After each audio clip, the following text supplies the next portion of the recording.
ẹ̀ka sọ ẹ̀ka lẹ́yìn olólùfẹ́ ìfẹ́lẹ́ wa ṣé dáadáa ní ṣàlàáfíà ni mo bá yín ẹ̀sìn mọ̀ pé tí bá sí yọ báyìí mo fẹ́ wá gbé yín débọ̀ lórí fíìmù tẹ́wà lọ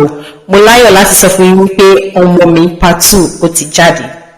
wọ́n pẹ́ nǹkan kan máa ti wà wípé fíìmù wo ni ọmọ mi gan-an ṣe rántí fíìmù yìí tí papaya ṣe àti debi Shokoya tí wọ́n ọ̀dà lè tọ́jọ́ ṣe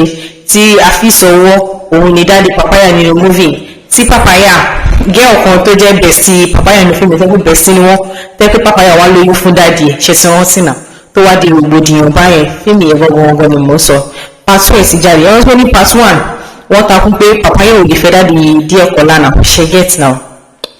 so gbà tí mọ́mí wa takún pé láíláí àwọn onígbà kan mọ àwọn fẹ́ arúgbó kíní kan gbà kan wọ́n ṣàwárí gẹ́ẹ̀sì papaya ṣàkóso rẹ̀ gbé à ìtumọ̀mí òun ti wáyé gẹ́ẹ̀sì pé kóun má fẹ́ má nìyí pé wọ́n lè fún òun ní nǹkan tẹ́ kó mú òun máa fi jábọ̀ ó ṣàkólọ bá má nìyẹn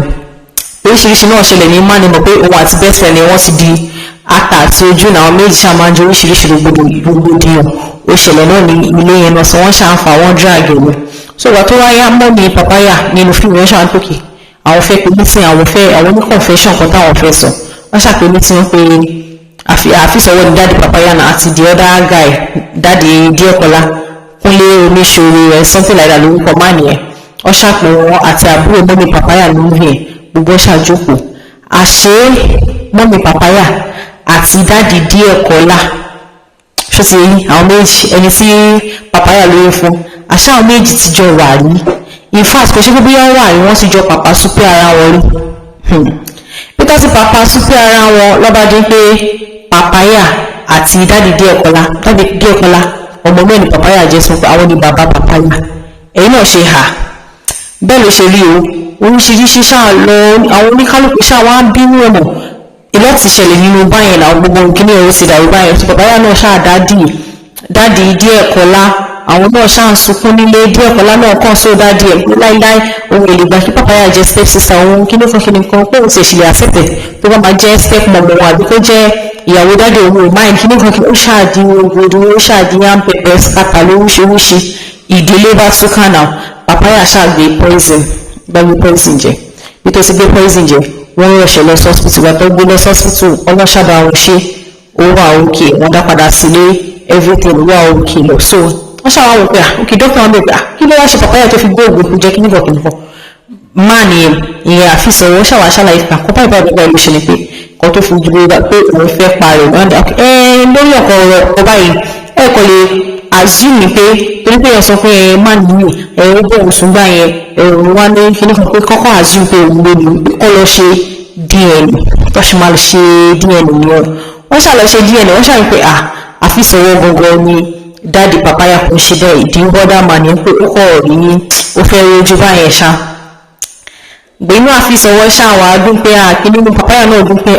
pé kò ṣẹni pé òun ní oyún fún òun ní dáàdi o so oníkálukú rẹ̀ wọ́n sí pé má ní Kunle Omosore ìyẹn dáàdi díẹ̀kọ́lá ẹ̀rọ pé wọ́n ní àbúrò ṣe wọ́n sínú múfì yẹn tí mo sọ fún yín ní part 1 pé àbúrò girlfriend tó fẹ́ gan gẹ́ẹ̀yìn àti máa yẹn náà wọ́n sì jọ wà rí tí yẹn náà fi lóyún ìyẹn náà kẹ̀dẹ̀ ìgbà tó wà lóyún yẹn náà jẹ́ kí ọkùnrin kó súnmọ́ ọkọ náà fún 5 months tó ti lóyún gẹ́ẹ̀yẹn ni pé olóògùn tó ń lówó àfàìjà wọ pé dókítà ni rẹ̀ gbọ́dọ̀ súnmọ́ ara wọn kankan báyìí ìyẹn náà ṣáà fún bọ̀bọ̀ yẹn náà ní consign pé why tí ó ṣe máa jẹ́ pé wọ́n ní first person tó máa lóyún tó máa sọ pé dókítà ní kan máa súnmọ́ ara wọn kíní kan ìyẹn náà ṣáà ó ṣàtú fóònù ìyàwó tó ṣe wípé ìyẹn náà òun kọ́ lóòrùn lóyún nìyẹn ó ṣàdé rògbò ìyẹn náà ìdílé àwọn yẹn náà ó scatter the other woman ti dáàdi sí Kunle Omosore dáàdi díẹ̀kọ́lá tó kọ́kọ́ fẹ́ sẹ́yìn gbọ́mà tó kọ́kọ́ fẹ́ sẹ́yìn tẹ́ ó sọ fún máa ń pa àwọn méjì wọn ìjọ púpọ̀ bọ̀ kọjọ́ máa ṣe ìyá ń dágbé bàbá ń yọ wá ẹsẹ̀ understand rírọ̀ tí wọ́n máa yẹn yarí pé láìláì òun lè ṣe ń fọba ìkíní kọ̀ọ̀kan ìyẹn náà bá sọ pé máa ń pè òun lóyún so bí àwọn bí èèyàn mẹ́ta ni wọ́n wá ní oyún pé má nìyí ló ní oyún má yẹn ṣàṣùtà ní má nìyẹn so oníkálukú ṣáwọn sọgbà tó wá di ìdíyẹn dọ́ṣàwọn gbà Afeez ọwọ́ òkòkè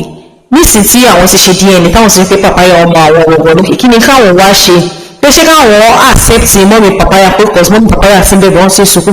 ṣé káwọn accept ẹ̀ padà káwọn gbà tó rẹpẹtẹ ni àbí báwo kò sáwọn máa gbà